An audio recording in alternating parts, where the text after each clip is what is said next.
Hey everybody, today we're talking Wonder Woman Historia, the Amazons.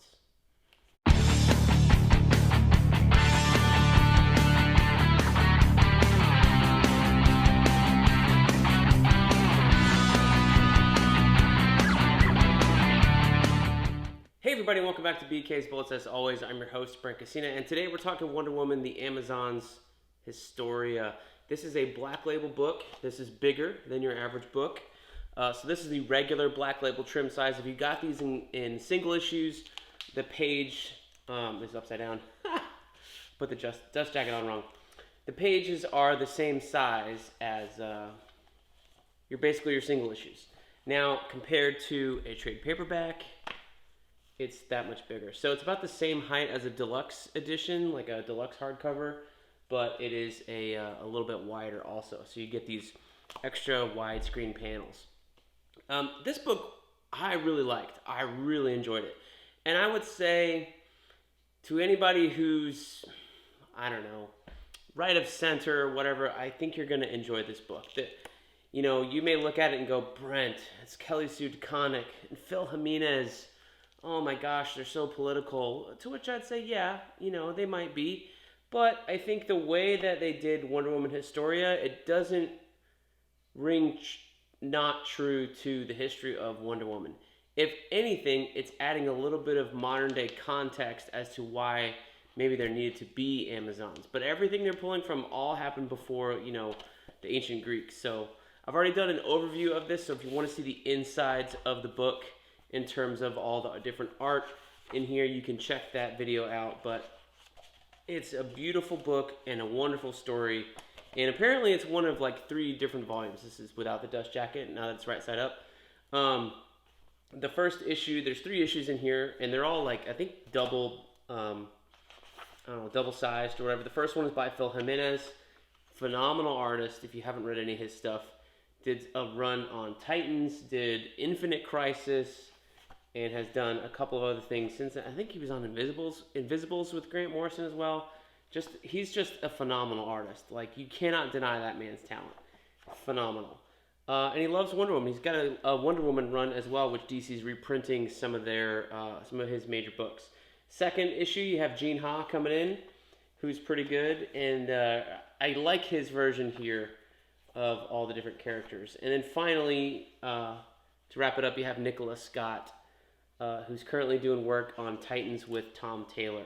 And she's done stuff with Gail Simone on, was it Secret Six or Birds of Prey? Maybe one or both. I know for sure Birds of Prey. So she's doing the same stuff she did with Greg Rucka here in terms of her style on Wonder Woman, doing the same thing here at the very end. So overall, it's a phenomenal book just for the artwork. Now, the story that Kelly Sue DeConnick is telling here, she is married to Matt Fraction. If you didn't know, she did a long run on Miss Marvel. Carol Danvers kind of relaunched Carol into the Captain Marvel persona, if you would. But I love this framing device here in the very beginning of like just showing the ancient history. They introduce you to the gods. Basically, the idea of this book, Historia, the Amazons, is that the Amazon tribes were all formed by these 6 goddesses: Hestia, Artemis, Demeter, Hecate, Aphrodite, and Athena. And basically Hera had an idea of it, but she kind of sat herself out of forging the Amazons. And I love this framing device of the old school Greek pottery here, showing like the different ways throughout history before, the end of the Greek civilization that that women have been abused, subjugated, degraded, excluded, entitled, unentitled, murdered, assault, humiliated, suppressed, occlusion. And it's just a wonderful framing device of just showing like, hey, here's why a band of women might have wanted to kill a bunch of men if you go by the ancient Greek myth that started with basically Hercules. Like, one of his 12 labors was going to get this golden girdle from the Amazons. So that's kind of where they started out. But this tribe of women who were killing men, what does that come from? And that's beautifully framed here in the first issue by Kelly Sue DeConnick and Phil Jimenez. You meet Hippolyta early on, and you kind of understand where she is in her life and why she wants to join this band of renegade women, so to speak. And she's the one who really kind of turns it around and says, hey, it's not just the 7 or 8 of us, you know. Originally, the tribes are all like there's 5 of each tribe that are formed. They're not they're not existing women. They're formed in the same way that Diana's legend exists, if you know what I mean, out of clay, that kind of thing, just whole cloth from the gods. She's the actual first like truly human woman that joins the Amazons, and she's like, we need to expand our ranks, and that's a really cool story of how Hippolyta gains her leverage to become later on leader and queen of the Amazons, basically by being able to enlarge her tribe the most, because she's out there finding women who need help, who need saving, who need assistance, and inviting them to join the Amazons. Very, very wonderful. If you know anything about the Greek gods, all the imagery is here. Hera is always clad in peacock feathers of some sort. Athena always has her helm. It is consistent from issue to issue, but each artist has their own take on the outfit. You know what I mean? Hecate is one of the most interesting goddesses that is portrayed in this book, and her tribe is this kind of like multi-faced, bladed people right here. It looks like they're wearing a lot of bones or something, but they look almost otherworldly.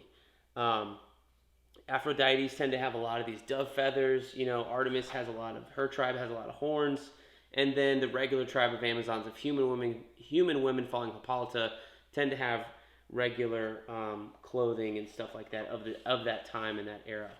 It's really, really an awesome story. Like, truly, seeing the Amazons formed, seeing how Hippolyta is like the first human one to join them, and seeing her influence over the group as the story goes on, and then into how they basically defy the gods and how they end up on, you know, Themyscira, on Paradise Island, so to speak. What was the reasons for that? All that stuff is in here, and it's really, really cool to add to that. Like, you know, you have the Amazons who lived on an island in the ancient Greek myths, and then you add the DC Comics lore of Themyscira, of Paradise Island. Why do they end up there? What's their punishment? Why do they not interact with men throughout time after that? Like, all that is laid out here wonderfully by Kelly Sue DeConnick. It is a phenomenal book. Like, I slept on this. Don't sleep on it.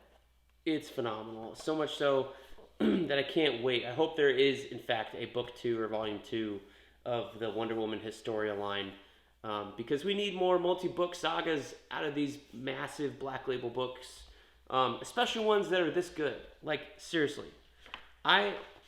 Originally, when the Black Label line started and you had Batman Damned come out, I got the first issue of that, so I have the one where Bruce is showing all his goodies, and I was reading it, and that was pretty good. I waited for the hardcover. I got the hardcover. I liked it. I thought it was pretty good.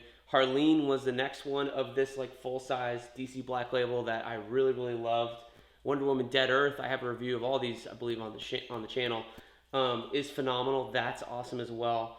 And Superman Year One, not so great, but I feel like most of the ones in this size are a little bit better in terms of like story quality, but this one is by far the best Black Label thing I've read since Harleen.